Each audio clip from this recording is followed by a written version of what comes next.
Welcome to Body Bangin, your podcast for all things body. Auto body, that is. And now, introducing Body Bangin's host, Micki Woods of Micki Woods Marketing. Micki is a former auto collision center owner and is now a marketing and business development expert to shops across the globe.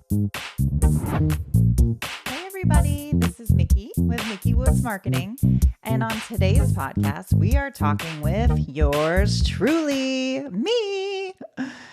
So I am so thankful for everybody listening to this podcast. I created this podcast because the automotive industry, the collision industry specifically, is really going through some tough times right now.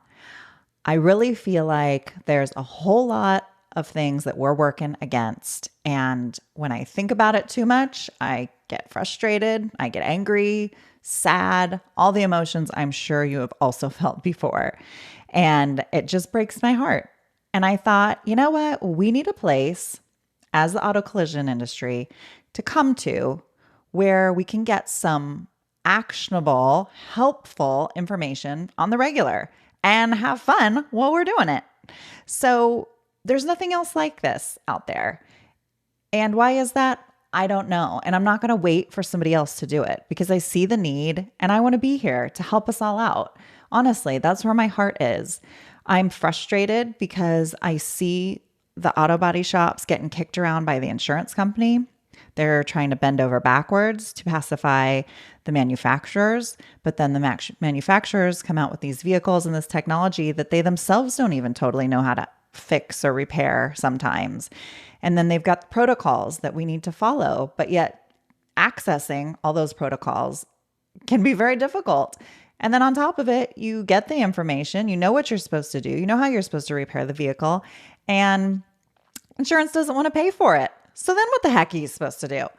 So we're just really going through it right now. And then you add a little dollop of coronavirus in it, and it's like, holy hell, we need some positivity. So instead of bitching and moaning, this podcast is a place for people to be able to come to get some positivity, to get some tips, to get some actionable items and do something about things that we can actually do something about. Rather than just bitch and moan about stuff that's totally out of our control, let's talk about some things that we can actually do something about.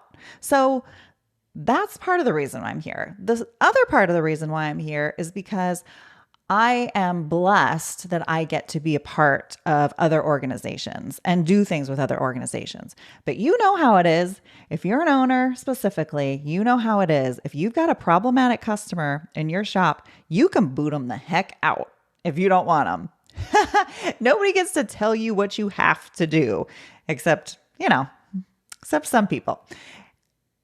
That's how I feel about this podcast. Nobody gets to tell me what I can or can't talk about. So if I feel like something is going to be beneficial for the auto collision industry, you can bet your ass that we're going to talk about it.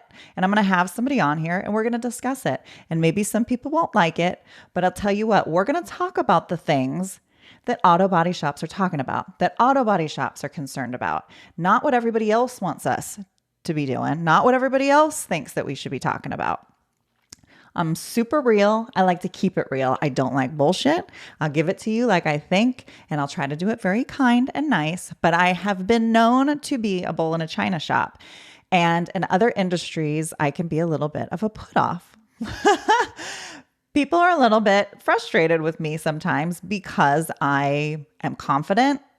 And if I see something, I'm going to say something and we can totally talk about it. I'm not so stubborn that I'm not open to discussing, but I'll tell you that I work with a lot of industries. I work with a lot of businesses, and auto collision center people are my people.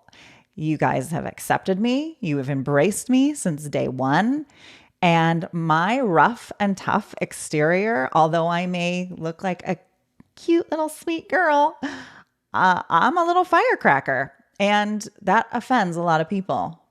But I'll tell you, I don't offend many auto body owners. I don't offend a lot of techs. I don't offend a lot of estimators or managers. Why is that? We're a different breed. We just are a different breed. And I am one of you. And I am here to help you. I am here to represent you in all of this craziness that's going on around us. I'm here to represent you in the frustrating times. I want to be able to be a beacon. I want to be able to help bridge the gap between some of these different entities to give us some results that will be lasting and helpful. That is really my goal here. I already have done a lot of podcast recordings with several people. I have a ton booked already. The response has been incredible. And I'm super excited for you guys to hear everything that we have. You're going to love it. The goal is for you to take at least one thing away from each podcast that you can go and put into practice in your shop today. That's my goal. And of course, having fun while we talk about it. So let me tell you a little bit about me so you can kind of get a background on who the heck is Micki Woods. So before I worked in the auto collision industry, I was actually trying to figure out what I wanted to be when I grew up. I was a grown-up, but that really meant nothing. I just didn't have a true passion for anything, to be honest with you. My ex-husband at the time came home and told me that the owner of his shop that he was managing was going to be selling the facility, and he was looking to sell to Caliber. There were a couple other people coming up to the table, and he said, hey, I could write the estimates. You could run the business. You're business savvy. And I thought, that's incredible. Why not? Because I was like 20 something, and you just don't have the worries that you have a little bit later in life. So I'm like, hell yeah, let's take a second on the house and buy this bitch, and we'll figure it out as we go. So we did. I purchased the shop. He ran the front end of the shop. I ran the back end of the shop. And I will tell you that I had very little experience in the auto body world at that time. The only thing that I knew were the conversations that I had with my ex-husband when he would come home from work and would be frustrated with the owner or a customer or something like that. That was the extent of my knowledge. And I would ask questions just because I'm a question asking kind of gal, but I really did not totally understand the industry. Of course, who can unless you're in it? Getting into the industry, I went in with eyes and ears wide open. I knew that I didn't know a lot, and I think that served me well. I was very humble. Although I am very strong-willed and have a very strong mind, I understood that I just wanted to learn. Please teach me. Teach me what you're doing. And I annoyed the hell out of anybody and everybody surrounding me because I was always asking why. Why do you do this? Okay, this is what you do, but why do you do that? And why do you do this way? So why don't you do it this way? And not because I thought I knew better. I was just trying to process it. That's just who I am. I ask questions because I truly want to understand. And in asking those questions, the answer that I got back most of the time was, Micki, because this is the way we've always done it. And I thought, well, that's a shit answer if I've ever heard one. Has anybody really thought this out before? How can I be the only person that's come on the scene and asked why? That's never tried to dial this in a little bit more. It just blew my mind. I was very, very fortunate that fairly early on, I had some great mentors come into play, and I immersed myself as much as humanly possible, because at the time I had twin 3-year-olds, daughters, and I would bring them into the shop with me up into my office and put on Dora the Explorer and let them play. And I would just immerse myself in the books, the financials. I would read magazine articles, anything and everything I could get my hands on. I just wanted to immerse myself in all of it. How was I supposed to be an effective leader of a business that I totally didn't understand? And I knew business, but I didn't know a whole lot about business. I feel like if I could go back now and do it all over again, the sky's the limit, but I was young and I didn't know. But I had great people come alongside me and help me, and they trained me and they worked with me, and I was pliable and flexible and understood that I didn't know it all, and I wanted that information. One person specifically that just still to this day I look up to so much, he really, really helped me, was Kurt Nixon. Kurt Nixon at the time came in, let me ask all the questions I wanted to ask, invited myself out to the shop, with my ex-husband. We toured the shop. He showed us all of his processes. He hid nothing. He was an open book, and it was fantastic. And any questions that I had, he gave me his personal number. I could call him, and I was constantly asking him questions, and I probably annoyed him to death, but he was wonderful. And other business owners and shop owners that I met, because I started going to CCC, I started going to SEMA and Verifax, and just trying to, again, immerse myself in the culture and the information and the people. And for the most part, everybody was very respectful and very kind. I went into it knowing that people were going to look at me like, who's this young girl and what the heck is she doing here? I already knew that going in, and I was totally okay with it because I did not expect special treatment because I was new. I didn't expect special treatment because I was female. I didn't expect special treatment because I may be better looking than the dudes in the room. I didn't expect special treatment at all. I didn't want it. I wanted to earn the respect of these people that I was in the room with. I wanted to earn my place in the collision world. It really was important for me that I work hard, and that one day when I got the respect, it would be because I put my time in. I put in my hard work. There were guys that I met that I'm sure you all know, and you may be one. You've been in the industry for 40 plus years. Respect to you. Respect to you. I didn't just deserve that because I walked onto the scene, and I knew it, and I was totally okay with it. So I didn't mind that people kind of gave me sideways looks at a Verifax table when we were, all discussing business ideas and like, who's this chick? Where'd she come from? Why is she asking so many damn questions? I was totally okay with it. Unfortunately, my reign as auto body shop owner came to a screeching halt when the recession hit. The recession hit, and it actually took about a year and a half for it to really affect my shop, because I had a couple of DRPs, but I was mainly dealership driven. Being the Casa de Cadillac's body shop at the time, I believe it was 7 lines of vehicles that I was repairing, and I was their shop of choice. Well, they decided during the recession that they would take the opportunity to open up their own shop, which clearly for me was not a good thing. So they offered to buy mine for absolute pennies. And I told them I'd rather die than give them what I was killing myself to build. And so they ended up opening their own shop and, went their own way. But I unfortunately didn't have the cash flow to sustain my shop during the recession. I just couldn't, especially with the dealers leaving and insurance was being affected. People at the time were cashing out their policies, as you remember, instead of repairing their cars. What the heck was I supposed to do? I was a new business owner. So Marsh Gluco, who owned Valley Motor Center, really wanted to buy my facility. And I actually had a couple other people that were interested as well. And I was stoked. I was like, great, I'll sell it. And then, my millions, what am I going to do with it? Not really, but Marsh tried to actually purchase my shop, but the landlord, the owner of the land, he was a very, very old man, and he actually owned the property outright. And he was unwilling to budge on the price of rent.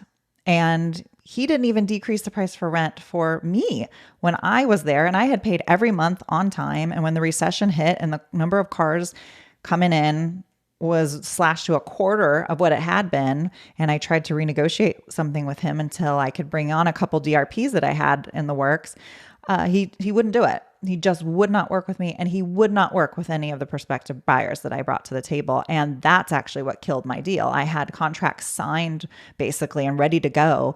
It was just the landlord. So that was that. So unfortunately, my business had to go under because I was unable to sell to him. But the beauty in all of it is Marsh was an amazing, incredible human being and savvy business owner. And he brought myself on to go work at Valley Motor Center for him.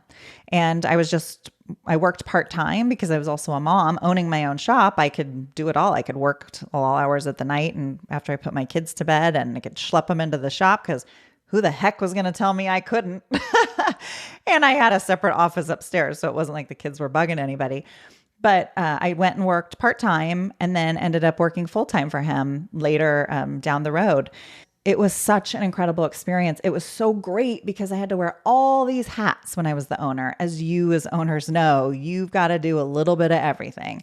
And going and working for Marsh at Valley Motor Center, I could just wear the marketing hat. And that was my favorite hat to wear when I was the owner. I got to work on bringing on DRPs. I got to work on social media, any marketing efforts, community involvement, all of that kind of thing, working with the graphic designer. It entailed all of that. And I loved it. I got super involved with the Chamber of Commerce. There were a couple of them down in the valley where Valley Motor Center was.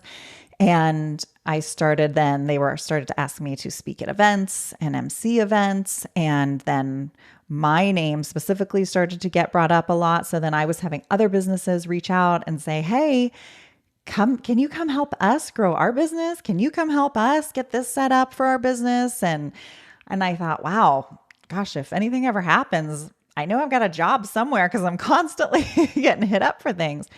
But I will tell you, Marsh was such a fantastic owner, but such an incredible human being. He taught us how to care and still be effective at our jobs rather than that.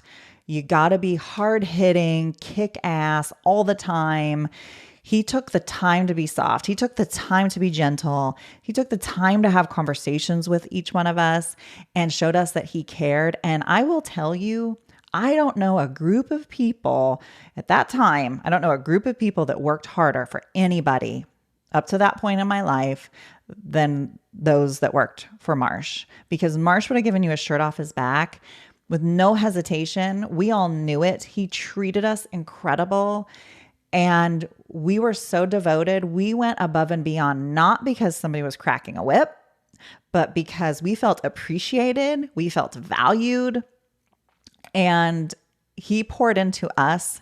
Therefore, we poured back into the business. And I will tell you that in all of my years now, not that I'm like so old and wise, but in my 42 years thus far on earth, that is a concept that has proven to be true time and time again. In working with all kinds of businesses across the United States, that is one thing that when there is a business owner that cares about his people, and that does not mean they are a pushover and they do whatever the employees want, but actually cares about their people and pours into them and gives them the education they need and the training they need.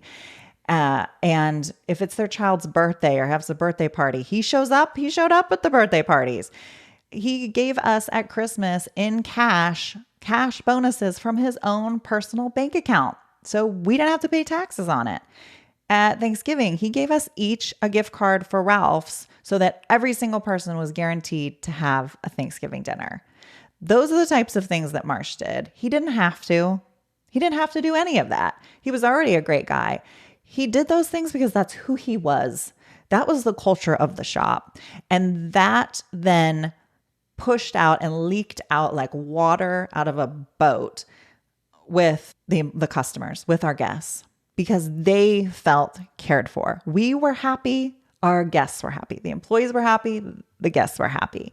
The insurance companies that would come in, they loved popping in. We had insurance adjusters purposely come to our facility to use our restroom because A, we had the nicest bathroom, oddly enough, and B, they would sit around and get a cup of coffee and hang out because they just liked the people. How incredible is that if you think about it? So that was part of what I learned at Valley Motor Center. And the other part was how to really do business, because to that point in time, I had learned a lot very quickly, but working with Mike Townley, who was the general manager at the time, who's still very close with, between he and Marsh, they taught me so much about business. Unfortunately, Marsh passed away. I had been there for 5 years. Marsh's wife had been ill with Alzheimer's, and he was just devastated with her illness, was caring for her, the main caregiver. And the poor man, literally, we all say, died of a broken heart. He, a week prior, had gone in for a checkup and got passed with flying colors. The following week, was in the shop. We were talking same old regular Marsh, same old day. We could see the wear on him. He was very hurt because of everything that his wife was going on, hurt emotionally, but he was hanging in there, and there was a sadness about him. He went home that night. The next morning, his house cleaner found him, and he had passed in his sleep, sitting up on the couch, and that's how he passed. And I mourned the loss of Marsh like a father. I think we all did. All of us that worked for that shop, we were forever affected by him and his love. And I still miss him today. And that was like 7 years ago. Soon after he passed, his daughter, who had been working at the shop, took over, and things changed quite drastically after that. We had a lot of employee changes and culture changes, and we all kind of went our separate ways at that time. And when I left, I was trying to decide, do I just go do the same thing that I've done at Valley Motor Center and just find another big shop that needs just a marketing manager? Or do I do this thing and go on my own? Do I branch out, and do I really do this? And being a religious girl, I prayed a lot about it, and I really felt like the Lord kept telling me, you need to jump out of the plane and build the parachute on the way down, because I got you, girl.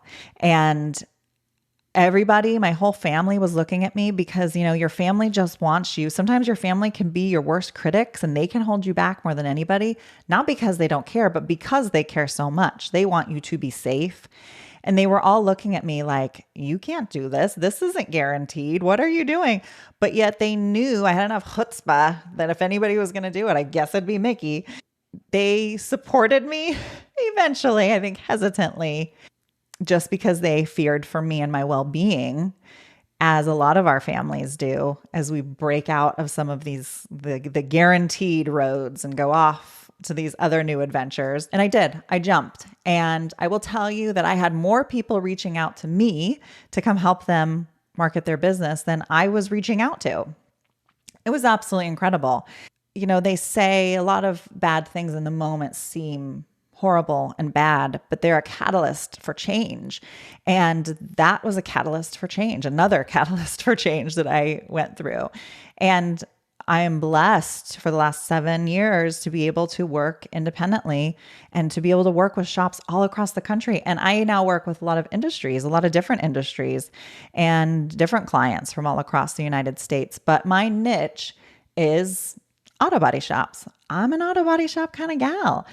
And having owned a shop, having worked at Valley Motor Center for so long, my personality, I just love the auto collision centers, and I love that world. I love what I do, being able to help business owners and teams grow their businesses. I love coming alongside, because when I come and work with a client, I really work with you as if I am part of your team. Like this is how I would do it if this were mine. It's not just you do that over there. Let me just sign you up for this so I can get that check. If I don't really believe something is going to help you or that I can help you, we're not doing it. I'm not suggesting it. I'm going to shoot you straight. And that has done, I've done well with that mindset, because people know if I say, I really don't think would be in your best interest. They know I'm not just blowing smoke up their skirt, or vice versa. They know if I'm really suggesting something that I really truly believe in it. Have I ever been wrong? On occasion. But sometimes you do need to go down some wrong roads to get down the right road. And that's just natural. That's just business. Sometimes you just got to figure it out. And sometimes it's just data. You need the data. So you got to try a lot of different things to know exactly where the best fit is for you and your business. So at this point in time, during the course of myself going independent, I actually had a really cool experience 5 years ago. And I went to this like leadership type thing, this motivational speaker woman. I won some tickets randomly, and I was like, okay. And it was kind of one of those divine things, because I wasn't looking to go. I didn't want to go. All of a sudden I just won. I didn't even know I got entered in the raffle. And next thing I know, it's like, Micki won this thing for this, whatever. And, build your self-esteem. What is your calling in life? Blah, blah, blah. And I was like, okay. I went. Best thing that I ever did. Best thing I ever did. It was a 2-day workshop. And in that workshop, it talked about what your goals were. In 5 years, what was your goal? And you want to know, weirdly enough, what my goal was, is I wrote it down and I wrote to be speaking up at a convention, to be up on the stage and be one of the leaders in my industry for marketing and what I do. And specifically, I thought of Verifax because I had just been to a Verifax conference and there was a female that had gotten up on the stage and she had talked about Yelp, I think it was at the time. And I felt like she left so much stuff out that body shops needed to know. But it wasn't my place to get up there and tell her what she should or shouldn't say. But I thought, God, I could get up there and I could really help these guys out.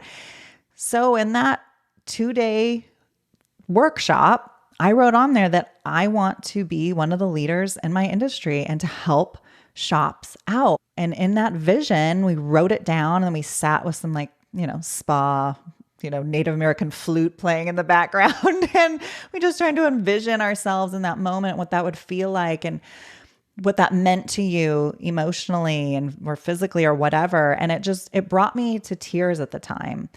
And at the time, again, that was 5 years ago.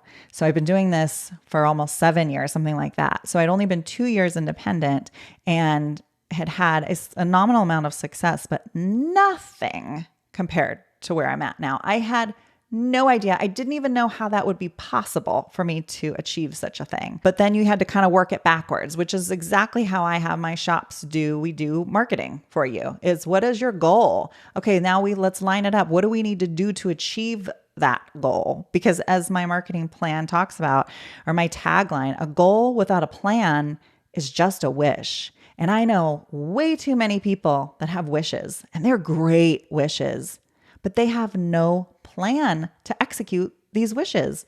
And they're not envisioning these wishes. They can't visualize them. So it's just like dust in the wind, really, until you put some feet to it or until you can see it. If your mind can see it, then you can achieve it.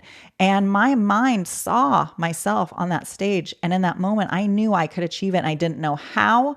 I didn't know what that path looked like, but I knew I was going to get there. It was 5 years ago, almost to the day that I'm making this podcast now.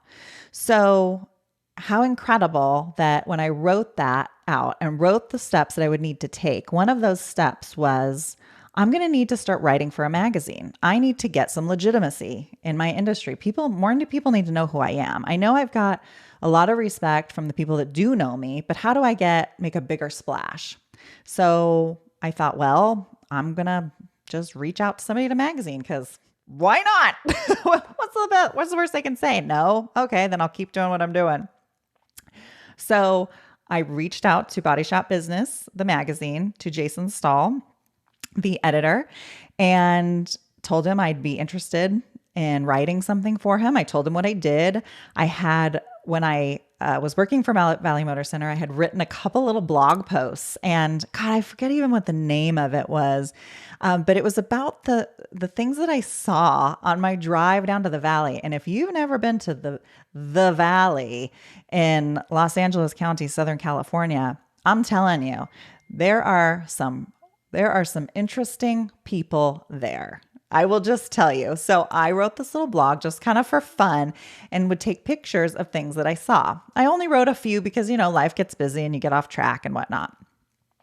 So I sent him over some of those writing just so he could have a sample of kind of who I was. I was kind of quirky, funny, at least to myself, and I could write fairly well. So I wrote to him and then he said, well, what do you think you might want to write about? So I said, well, how about I write something about like what women really want? And then maybe like ... in your body shop. And I said, that'd be a cool like little teaser article. And he and I kind of laughed about it. He said, sure, write it up. Let me see what I think. Go ahead. Why not? So I'm like, wow, I can't believe this is actually happening. My first thing on my checklist of stuff to do to get on the stage, because I kept my vision and I kept visualizing it. And I wrote the article up and I sent it over to him. And he emailed me back and said, I'm halfway through it. I love it. This is incredible. And let me tell you right now that I was beside myself. I just was, I knew I had it in me. but you just don't know sometimes how things are going to be received. And I was so excited and grateful.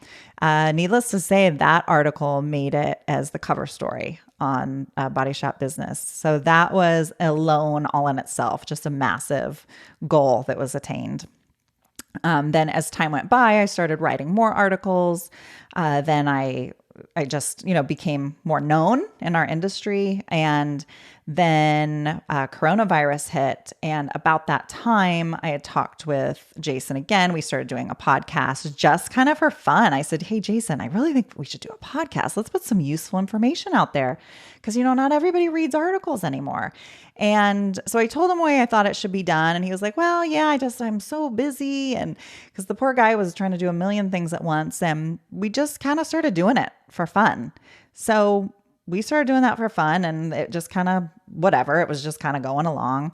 And then Kristen Felder reached out to me, and she was doing a webinar series right at the beginning of COVID. And she said, hey, we're going to run this thing. I don't know for how long, but I love the things that you've written about. I love what you're doing. Would you want to do some webinars on marketing? And I was like, heck yeah, let's do it.